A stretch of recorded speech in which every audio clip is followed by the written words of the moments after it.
non-punctuality is an act of ill discipline which is injurious to the state, injurious to its people. Some time ago, sir, I was invited to a university, as also my wife, unlike today.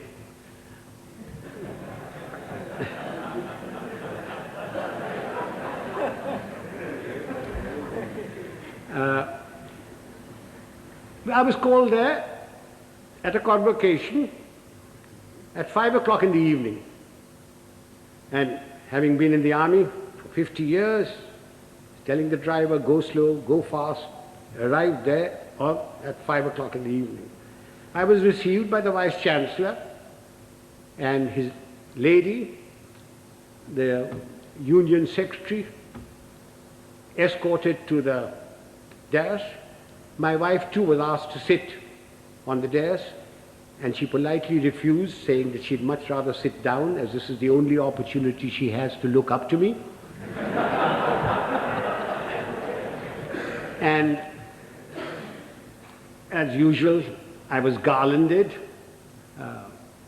The Vice Chancellor sang my praises and asked me to talk to these people. There were about 5,000 boys and girls there,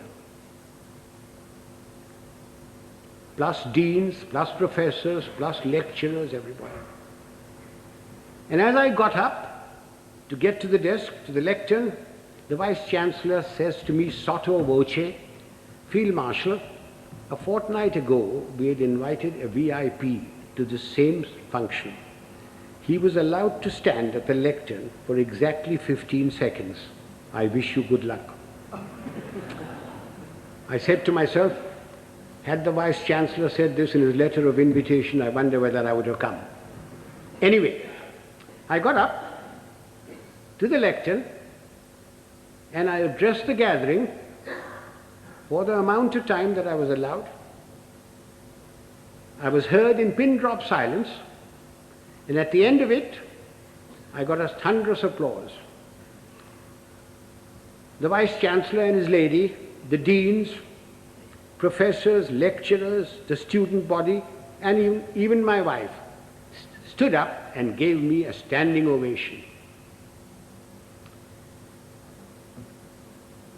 I was most relieved. Although my wife told me afterwards that I looked pale. After the usual vote of thanks, etc., we went out into the gardens where refreshments were given. And I, having an eye for a pretty girl, walked up to a pert little thing wearing lovely jeans, tight-fitting, and I started a conversation which ran as follows. I said, my dear, why were you so kind to me today, all of you? I not having the looks of Rajesh Khanna or Amitabh Bachchan, or a speaker like M.G. Ramachandran, when only the other day you were so rude to a VIP. And she said, I quote, "Oh, Field Marshal, that dreadful man. We had invited him at 5 o'clock. He turned up at 6. He brought with him a bevy of security people who pushed us aside and took their places where we should be sitting. He brought with him 2 of his brats, grandchildren probably. He was too old to have those kids that size. But you never know.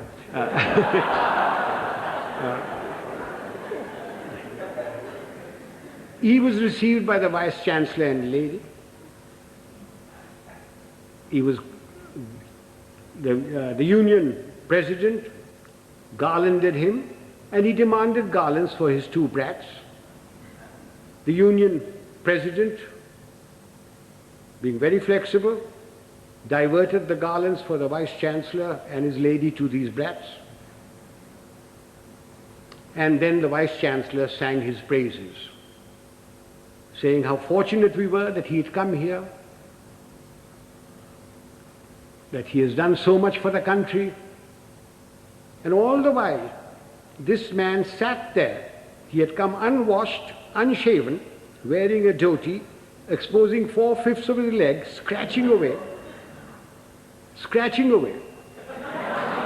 And the Vice-Chancellor said that the worthy had been to jail. When he said that, the girl said, I almost shouted he should be there now. Then the Vice-Chancellor asked him to go to the lectern and to talk to us. So he picked up